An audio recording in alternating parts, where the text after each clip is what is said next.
morning. The scripture reading today comes from Luke chapter 14, verses 16 to 24. Jesus replied, "A certain man hosted a large dinner and invited many people. When it was time for the dinner to begin, he sent his servant to tell the invited guests, 'Come, the dinner is now ready.' One by one, they all began to make excuses. The first one told him, 'I bought a farm and must go and see it. Please excuse me.' Another said, 'I bought 5 teams of oxen and I'm going to check on them. Please excuse me.' Another said, 'I just got married, so I can't come.' When he returned, the servant reported these excuses to his master. The master of the house became angry and said to his servant, 'Go quickly to the city streets, the busy ones, and the side streets, and bring the poor, crippled, blind, and lame.' The servant said, 'Master, your instructions have been followed, and there is still room.' The master said to the servant, 'Go to the highways and back alleys and urge people to come in so that my house will be filled. I tell you, not one of those who were invited will taste my dinner.'" The word of God for the people of God. Thanks be.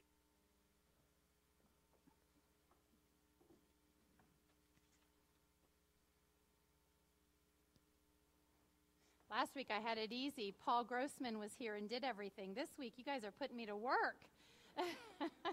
Join me in prayer. God, as we share in this message and this time this morning, open our hearts and our minds and our spirits to you. We ask that you would inspire us, that you would renew us, and you would send us back into your world, new people. May the words of my mouth and the meditation of my heart be pleasing to you, O God. Amen. Well, I made it through 1 week, and so I'm happy to be back with you here this Sunday. It's wonderful to be here. You really are such a generous church, and so many of you have said, "How can I help you?" I've asked a couple of you to start making dinners for my boys, but you've all turned me down. So clean my house. I mean, I have a long list, but you keep saying none of those relate to you being our pastor, and so I'll stop asking. But this Sunday, I'm continuing with my message series, talking about this idea that our God is a party God, that we are called to be people of joy, to be people of hope, and to just be in the world full of God's love. And I was thinking of parties, and I don't know, but as a kid, my favorite thing ever was a birthday party. Do you remember getting the invite to a birthday party? I loved going to birthday parties, and there was this one particular person. I can still remember her birthday to this day. I loved it when I got her invitation because her parties were so much fun. We left every party. There was always a party favor, and we would leave with a pack of grape Hubba Bubba. Anyone, do you remember do they even sell Hubba Bubba anymore? I loved that gum. I can still think of the taste that I would chew. My mother would say, chew a piece at a time, but I would stuff it all in my mouth, and I'd have this big thing of Hubba Bubba grape bubble gum. But here's a picture of one of those parties. You can see my style. I was the tall young child there with the rainbow sweatshirt and a bizarre white hat. I don't think I have ever worn a hat again to this day. That was my one debut and finale of a hat. But I remember those parties, and she would have parties in the summer, and she would have them in the winter, and it was really fun. To this day, I'm fortunate to still have a lot of my childhood friends. I grew up in the same place. I was born and raised in Harrisonburg, Virginia, and my friends tell me that I had the worst parties ever, and they all would fight over who had to come, and they would come up with excuses. And as I aged, my parties got smaller and smaller. I made them do things like go on long hikes. I was meant to be a Colorado girl at that age.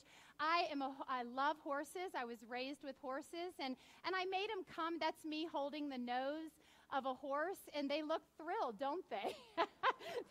they hated coming to my parties. But parties are a part of life, and parties give us a chance, whether it's a birthday party or a holiday. Parties give us a chance to gather with those who are beloved or those who maybe we don't know as well, and get to know one another and have special time together. So today I'm continuing to talk about some of the party stories in the Gospels, where we see these party stories where Jesus is either at a party or he's using the metaphor, as he often does, to help us to understand the heart of God.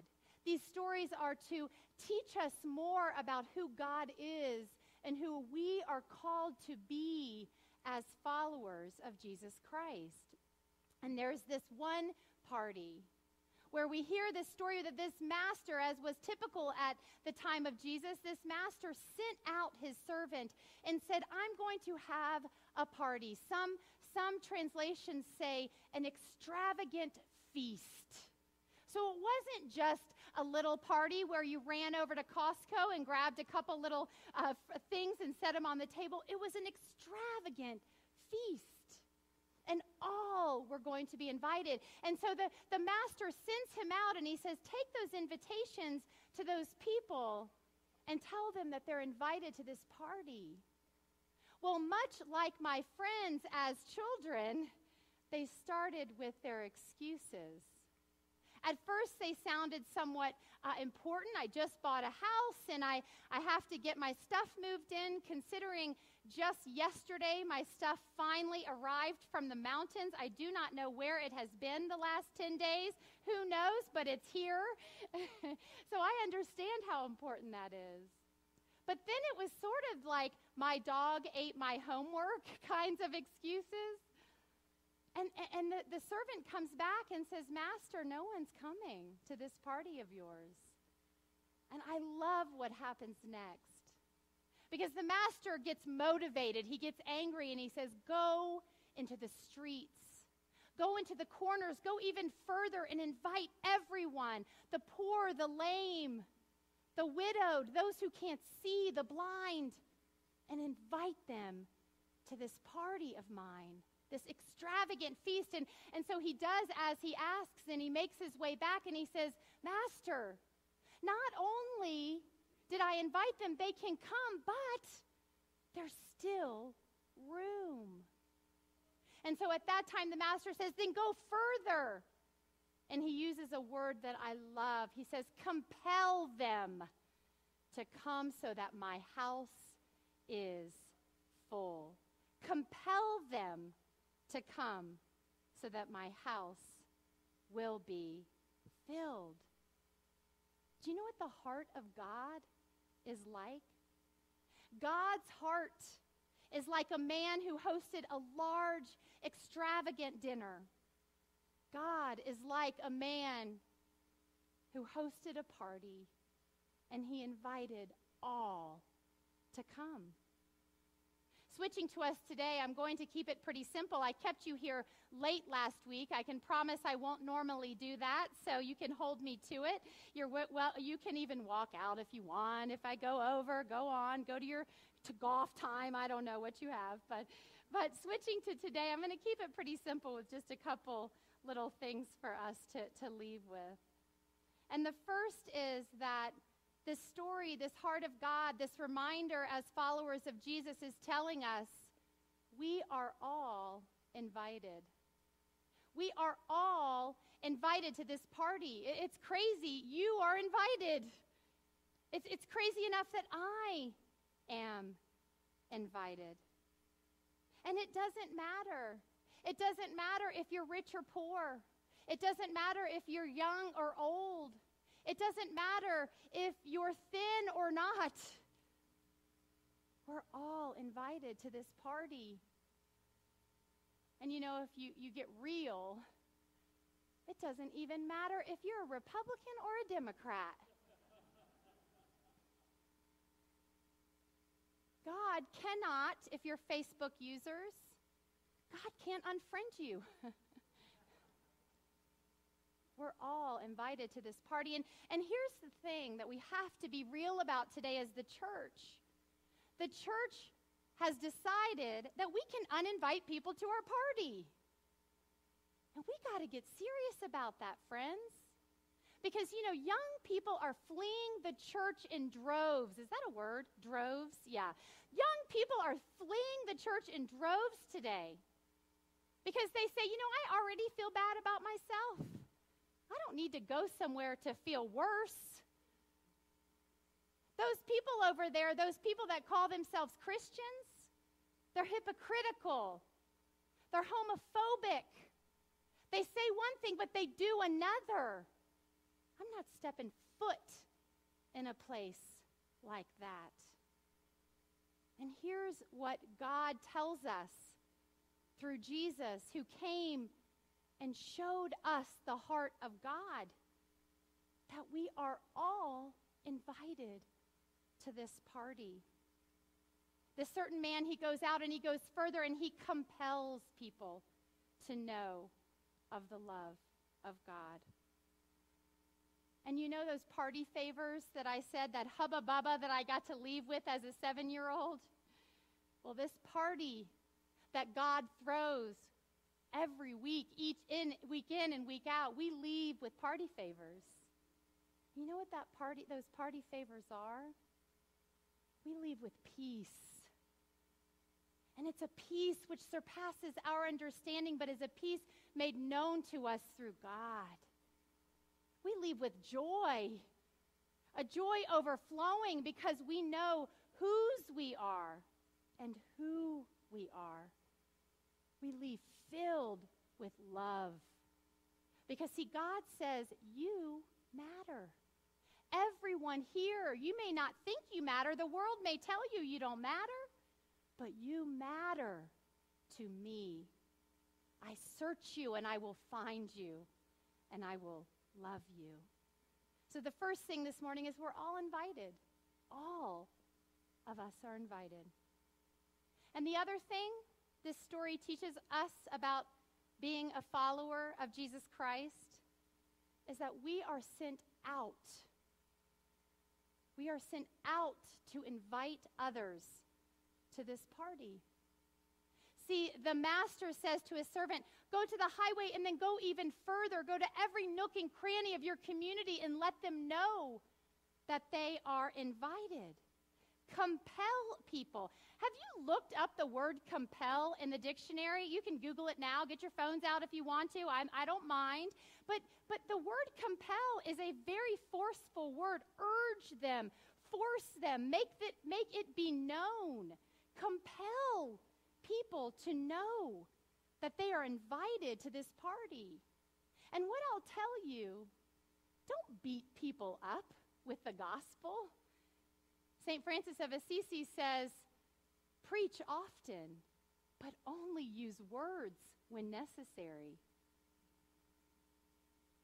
We can compel people with our lives, with our service, with our hearts. Do you know simple kindness in today's world? Man, it goes far. We live in this world that, I don't know about you, but I don't watch the news anymore. I read it. And sometimes I hate to even do that. It feels like we're more divided. It feels like hate is going to win over love, that evil will win. But the story tells us, the heart of God tells each one of us as his followers, that we are compelled to go into the world and to invite through our acts of kindness, our service, our love. There was a story that really touched me in the last month or so, and it was a story that I'd like to share with you this morning. Take a look.